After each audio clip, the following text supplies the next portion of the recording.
maanaam fi mu toll nii moom comment dire xam nga sànq ñu ngi wax ci les autres membres de la coalition que tey jii nii xëy na c'est le moment favorable puisque opposition bi divisé wu nañ. mais Pape Matar. bu nekkee Pastef ak lu mu représenté Sénégal. ak Ousmane Sonko lu mu représenté Sénégal. wañ nañ seen loxo ba mu réussir. mais kan moo fiy des. kan moo fi des moom kay Pastef suñ ko tegee nële ba loolu ñu entériné ko ba nekk ci yeneen i sujet jaratul ñu naan ay comment dire dañuy bañ lii wala dañuy bañ lële. nu Macky wax rek nañu nangu.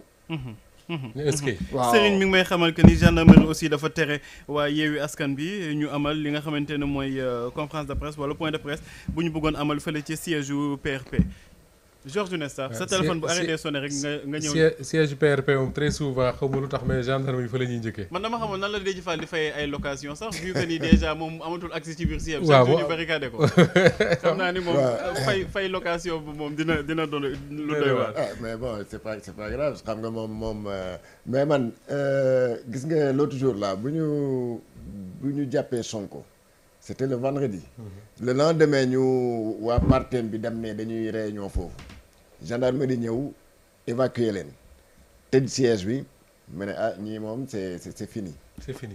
parce que là quand même un parti politique bu amatul droit réunir xamal na rek boobu moom nag tuddootul parti politique. et xam nga lii nii il faut remonter peut-être si réforme code électoral bi passé gis nga l'association de malfaiteurs.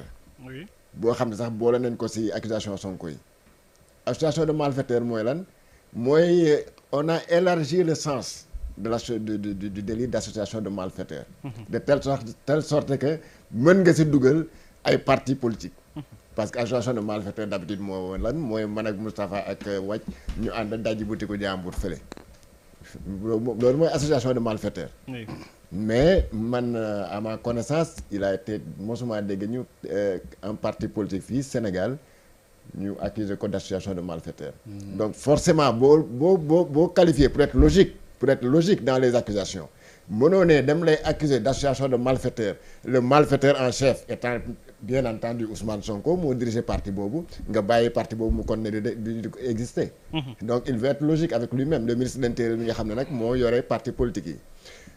Je crois que le Sénégal aura fait un recul en arrière de presque plus de 50 ans. ëpp na ko parce que le premier parti à être dissous ici c'était le PAI de Majhemout Diop. C'était en 1961. boobu ba léegi déggatoo fi parti politique bi nga xam ne dañ ko dissoudre bu doon loolu yaakaar naa Ablaye Wade accuse nañ ko fii de meurtre de presque tous les délits. mais le procureur wala l'autorité Abdou Diouf mosul xalaat ne day dissoudre le parti démocratique sénégalais. jiñ nañ leen rey magistrat. lépp laa la wax ni kay. te mosuñu dissoudre le PDS. mosuñu dissoudre le PDS. nee naa la à part 61 boobu ñu dissoudre le PAI. PAI boobu sax jur ay yeneen partis comme l'ALD comme le PIT et cetera AJ/PADS et cetera. c'est pour dire que vraiment on a connu un recul dans cette démocratie là. ça vraiment nit di doon fi mu nekk ministre mosu ko dégg. on n'a pas reculé kay ñi kay dañoo effacer la démocratie. maintenant c'est quoi le problème. C'est quoi le problème. oui est-ce que loolu maintenant même su Ousmane lu question bi mooy est-ce que Ousmane Sonko par exemple bu yàlla defee mu génn kaso dans 2 ans ou dans 3 ans est-ce que mën na nekkaat chef parti politique. bon c'est-à-dire boo dissoudre Pastef. maanaam bu génnee est-ce que mën na laajaat beneen récépissé ba am récépissé tudde ko par exemple xaw ma naka la koy tuddee waaw tudde ko Georges wala mu tudde ko Sonko wala xaw ma naka la tuddee est-ce que loolu yoon dina ko ko mayaat communiqué bi mi ngi noonu ci antenne bi pour ñi nga xamante ni dañ doon laaj ndegam c'est authentique ou pas. bu ñu xoolee ci télé bi Walf TV ñu ngi ñuy seetaan sax en direct jamono ji ci Walf TV de même que ñi nga xamante ne dañuy préférer di ñu suivre ci suñu page YouTube Walfadjri TV Moustapha ñu dem ci yow. nga commenté bi communiqué. Georges mi ngi wax naan su Ousmane Sonko xaw ma lan toogee prison après su génnee et cetera mais bu ñu fàtte mukk ne Sénégal on va vers une élection présidentielle dans 8 mois. C'est-à-dire que tout ce qu'on est en train de dire à cet instant précis su ñu demee ci élection présidentielle bi amul benn garantie que ni après c'est ça qui va continuer ce que chaque Sénégalais doit souhaiter en tout cas man moom laay souhaiter mooy ñu dem dans une élection présidentielle inclusive et pacifique maanaam élection boo xam dañ koy def ci jàmm ak salaam ñi ci war a bokk ñëpp bokk ci ki koy gagné ko mais bon à partir du moment où le PASTEF est dissous je ne vois pas comment ils vont faire pour que Ousmane Sonko bokk ci élection yooyu mais si l'élection présidentielle se tient dans ce pays ci jàmm ak salaam mais le président qui sera élu xam nga lan mooy nar a nekk son premier chantier mooy comment faire pour je sais pas nu ñu koy waxee ci wolof. réconcilier mais loolu mandat lay doon. oui loolu dana laaj ab mandat. Wow. réconcilier les Sénégalais. parce que c'est extrêmement important ce Sénégal là dafa nekk réew boo xam ne Pape Makhtar yaa ngi koy fàttali sànq Georges wax na ko jaar nañ ci ay contentieux politique yu bëree bëri yoo xam ne parfois c'est très très lourd mais ñi nga xam ne ñoom ñoo ko jiite la classe politique en général ils ont su à chaque fois élever wu ci benn niveau pour garder l'essentiel mooy doomi Sénégal yi benn lañ te kenn comme on a l'habitude de dire ñun sénégalais benn bopp la kenn du ko xar ñaar donc le prochain président qui sera élu xaw ma kan lay doon man le seul souhait que j'ai mooy que ça se passe dans des conditions vraiment normales ci une démocratie bu fekkee ne on est encore en démocratie comme le rappelle Mame Birame. mais il va se poser un problème de légitimité. de légitimité. parce que ki nga xamante dañ koo war a tànn mooy ki nga xam ne moom la sénégalais yi choisir. oui exactement. ñu ëpp ci sénégalais yi. tey jii nii sénégalais ki ñu gën a tànn kooku gars yi génne nañ ko ci course bi. mais mënatuñ ñoo waxu démocratie. c'est vrai mënatuñ ñoo waxu démocratie dañoo yaakaar ne Ousmane Sonko lañ ko def mais defuñu ko Ousmane Sonko mais les milliers de sénégalais les millions de sénégalais yu amoon yaakaar ci ñoom bëggoon koo def seen président mais ñooñu tey la ñu xañ seen droit de choisir qui ils veulent. c'est ça la réalité. la réalité tey mooy le président bi nga xam ne bu fekk moom la ñuy élire en 2024 ce problème de légitimité là mooy posé wu. parce que même si làmb ji papa Mame Birame pour être roi des arènes il faut nga daan le roi. tey jii nii légitimité wu président Sénégal man xaw ma nan lañ ko mën a nattee su fekkee ne le principal opposant bokkul à l'élection présidentielle ce qui faisait d'ailleurs que ni Abdou Diouf lu mu daan jote ak Ablaye Wade ba élection présidentielle bokkee jotee Ablaye Wade dina bokk. suñ ko dee gagné muy contesté sax dina bokk parce que loolu mooy jox légitimité élection bi en fait mais tey bu ñu demee ay une élection présidentielle boo xam ne benn candidat wu Benno moo fay bokk jàkkaarloog Moustapha Diop ak Mame Birame Wathie ak Georges Nesta Diop mu daan leen dès le premier tour ça pose un problème de légitimité. question bi sànq laata sax communiqué bi di ñëw nekkoon mbirum contexte bu favorable est-ce que du dañuy dem ba déplumer Sonko doogaa koy attaqué Georges Nesta.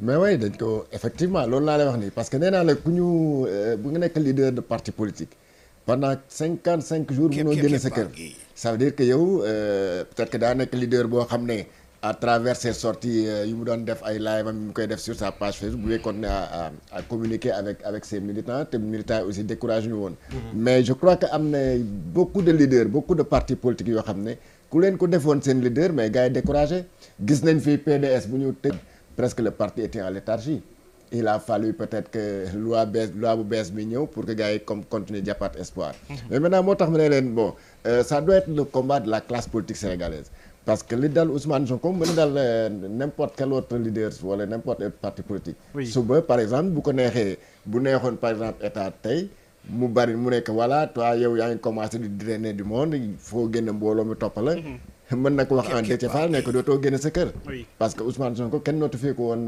sa résidence surveillée entre guillemets dañu xëy rek teg ko résidence surveillée Déthié Fall kay bu ñu ko waxee mën na ko accepter voilà parce que mënatul am accès ci voilà xam nga loolu déjà ce n'est pas normal loolu je crois que ce n'est pas le combat de PASTEF ce n'est pas le combat du PDS ça doit être le combat de tout parti politique parce que parti politique quand même siège am son bureau c'est son siège bien sûr. donc bu ñu lay interdire ce siège ñu ngi lay intervenir en même temps nga exercer tes activités politiques te parti politique bu mënatul tenir son bureau politique à son siège bu mënatul woote meeting bu mënatul def dara mais loolu on ne peut plus l'appeler parti politique on peut l'appeler autre chose mais nag tout parti politique. léegi la question que may poser Georges ak Mame Birame mooy ñun ñu ne ci médias yi est-ce que on a le droit de continuer di inviter waa Pastef wala comme le parti. ah non légalement ça n'existe plus. loolu foofu laa bëggoon ñëw. c'est-à-dire que maintenant il se pose quoi il se pose maintenant le problème que parce que juridiquement. Oui. comme le parti n'existe plus man su ma invité un leader de parti de Pastef. Oui. su ma bindee diw responsable Pastef. je tombe sous le coup de la loi. beneen question bi nga xamante ne. oui qu'est-ce qu'il faudra faire alors. lu leer laa parce que là yow est-ce que xam nga sax naa la wax benn affaire. suba nga sol tisetu Pastef doxantu. boo moytuwul gars yi jàpp la. donc Pastef est banni. Moustapha mais question c'est bi nga ça laaj. li may laaj nii ngeen bëgg ko évacuer dem mais.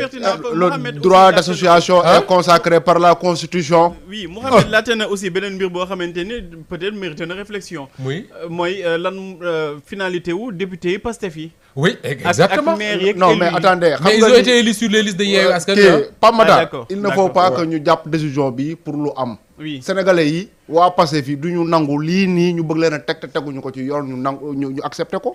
Il ne faut pas que ñu entériner ko de ñoom seeni wax la. Parce que la Constitution permet aux Sénégalais de s'organiser, constituer en association. Bien sûr, mais Mabiro, je veux juste je veux juste lire l'actualité selon le niveau d'information bi ñu nekk. Le niveau d'information bi ñu nekk mooy pour le moment il y a un communiqué du ministère de l'Intérieur qui dit que le Pastef n'existe plus, le Pastef est dissous. À partir de cet instant-là, da ngay xool comme ni ko maam Pape di laaj sax les députés de Pastef yi nekk assemblée. Quel sera leur sort ma ne ñooñu c'est des députés de Yewwi Askan Wi. Ils ont été élus sur la liste de Yewwi Askan Wi. Donc tant que la coalition Yewwi mi ngi exister je considère que ñooñu ay députés lañ. beneen bi mooy. te da ngay gën a comprendre sax lu tax temps passe ñu doon waxu dissoudre assemblée. Oui, parce que beneen bi mooy dissoudre le Pastef ne veut pas dire interdire à ces gens-là de parler. C'est des Sénégalais qui ont droit à la parole je pense. D'accord waaye Yewwi yooyu sax am na kenn ku nekk ci ligne bi Maïmouna Bousso ñu ngi lay nuyu. waaw maa ngi lay fay Pape Matar di nuyu waa Walfadjri di wax nag waxuma ci turu Yewwi ci turu Maïmouna Bousso lay wax. D'accord déjà da ngeen ñëwoon pour def conférence de presse ñu dàq leen fi ngeen ko bëggoon defee.